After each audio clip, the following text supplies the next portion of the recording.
Voilà, j'ai fait cette vidéo comme, comme un cri d'alarme, un cri d'alerte, un appel au secours pratiquement, parce que ce qui se passe un peu dans ma vie, c'est très difficile en ce moment. Je suis seule, très seule. Je me sens perdue, complètement perdue dans le désert. Euh, Je suis très fatiguée là, il est minuit passé, j'ai pris 2 somnifères et je m'endors pas, ça me tire juste les traits. Et j'ai tellement de choses sur le cœur que le sommeil s'en est enfui, quoi. Le sommeil est parti, je ne trouve plus la paix. Je suis très esselée. En fait, il faudrait que je commence par quelque chose parce que sinon vous n'y comprendrez rien. J'ai des enfants, mais qui ne vivent pas avec moi. Il s'est passé un problème il y a 1 an et demi. Pour moi, ce n'était qu'un petit problème, mais pour les enfants, c'était un gros problème. Du coup, je ne sais pas trop ce qui s'est passé. En fait, bref, c'est pas le plus important. On me les a pris de l'ASE. Du coup, elles sont allées en foyer. Et donc là, je vis sans enfants à la maison. Je suis seule depuis plus d'1 an. Mais quand on dit seul, c'est vraiment seul. J'ai pratiquement pas d'amis dans le quartier, ni ailleurs d'ailleurs. Mes amis, c'était mes amis d'enfance que j'ai perdu de vue. Ma famille et moi, on ne se voit pas pratiquement. J'ai ma sœur un peu de temps en temps avec qui on s'appelle, mais c'est pas la joie, quoi. Et je fais cette vidéo pour chercher des contacts parce que je ne veux pas me laisser mourir dans la solitude, je ne vais pas me laisser mourir dans l'isolement parce que je suis isolée de tout et de tout le monde. Je suis une personne hypersensible dans son terme premier d'hypersensibilité parce que j'en souffre. Ou plutôt c'est un trait de caractère, on me dit, mais bon, moi je prends ça plus pour de la souffrance qu'autre chose. Donc, je suis hypersensible. Je prends des cachets pour les angoisses parce que je ne suis pas du tout sûre de moi en ce moment. Je suis très perturbée par toutes les émotions qui me passent au travers du corps. Mon mari m'a quittée, ça fait plus d'1 an. Bon, il était âgé, hein, donc je me demande si à 73 ans, il ne s'est pas dit que gérer une femme, ça devenait un peu difficile. Et gérer une femme et des enfants qui ne pourraient plus y arriver parce que le travail devenait difficile et donc il voulait en profiter lui tout seul plutôt que de gérer une femme et des enfants. Du coup, il m'a abandonnée ça a été pour moi très difficile à surmonter et très difficile à me relever de cette trahison parce que c'est une trahison, c'est un manque de respect total qu'il a eu envers moi en partant sans rien me dire, sans discussion aucune.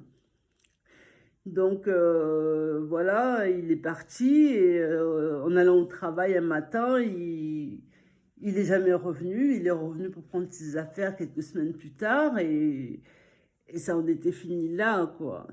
Un mariage, pour moi, c'était le but de la vie, avoir des enfants et être marié. Pour moi, ça signifiait énormément de choses. Je comptais beaucoup là, sur mon mariage, normal, comme toute femme qui se marie. Je pensais qu'en fait, tous les problèmes pouvaient être résolus, tout pouvait se discuter. J'avais une ouverture d'esprit par rapport à ça qui ne m'a pas été redonnée en retour, puisqu'il est parti sans rien m'expliquer, sans discussion aucune. Bref, c'était vraiment irrespectueux de sa part. Aujourd'hui, je me retrouve seule dans des situations rocambolesques encore parce que je me suis fait arrêter par la gendarmerie 2 fois en 2 ans. En 1 an et demi, je veux dire, Ils traficotent beaucoup derrière mon dos, les gendarmes, et le préfet de Toulouse qui m'impute des choses sur le dos que je n'ai pas faites. Il m'arrête en pleine rue. Il y a un an de cela, c'était ce qui s'était passé. Ils m'ont arrêté en pleine nuit, en pleine journée, alors que j'étais allée acheter des choses au casino. La dame du casino ne voulait pas me vendre parce que j'étais noire. Donc la meuf, elle était nouvelle dans le quartier et elle n'était pas habituée à avoir des noirs, je crois. Et elle a refusé de me vendre du cassoulet. Et de là, je lui ai demandé d'appeler les gendarmes, chose qu'elle a faite. Les gendarmes sont venus et c'est moi qui les ai embarqués chez moi d'abord pour vérification d'identité. Et ensuite, ils sont venus m'interpeller le lendemain à 20 gendarmes. Ils m'ont menotté, garde à vue 2 heures, et puis ensuite envoyé à l'hôpital psychiatrique sans aucun ménagement. Ensuite, ils ont inventé des histoires comme quoi j'avais poursuivi des enfants avec un couteau, alors que j'ai jamais fait des choses pareilles. Je n'ai pas perdu la tête, je ne perds pas la tête du tout. Ils m'ont mis ça sur le dos et ça me colle à la peau maintenant. Le préfet de Toulouse a demandé à ce que je sois enfermée à cette époque-là. Donc, j'ai été enfermée pendant plus de 2 mois. Ensuite, là, il y a 2, 3 mois, j'étais enfermée aussi, pas pour les mêmes choses, mais en fait, je ne sais pas pourquoi, puisque à chaque fois qu'ils m'interpellent dans la rue et que les gendarmes m'embarquent ou font appeler une ambulance pour m'embarquer, il n'y a jamais d'explications qui me sont données, il n'y a jamais de...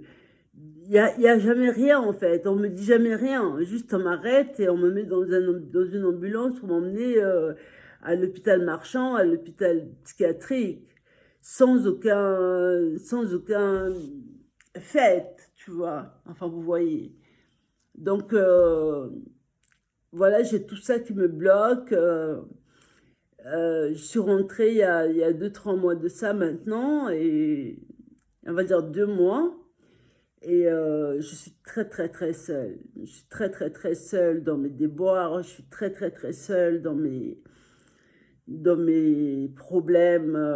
J'aimerais tellement être épaulée, assistée aussi, vraiment. Hein, j'aimerais être épaulée. J'aimerais avoir une épaule où poser ma tête, une épaule où pouvoir pleurer en fait et me sentir un peu humaine et un peu euh, moitié de quelqu'un, parce que si je continue à être seule, je crois que je vais finir par me tuer. C'est pas une solution, mais je crois que j'arrive à un terme où les épreuves de la vie ne me font plus rire. Le combat de la vie de tous les jours, de tout ce que je vis là, ne me fait plus rire du tout. Ça me pèse énormément et ça me donne envie de mourir, vraiment. Et je le dis en pesant mes mots, parce que je suis épuisée, je suis super épuisée, je suis complètement lessivée. On m'a mis au bout du rouleau et je suis au bout du rouleau, je suis dans un trou en fait et j'arrive pas à m'en sortir. J'arrive pas à m'en sortir. À côté de ça, en plus, ce travail, je ne trouve pas de boulot. J'envoie des CV tous les jours, tout le temps. J'ai pas de retour. Donc, financièrement, c'est difficile.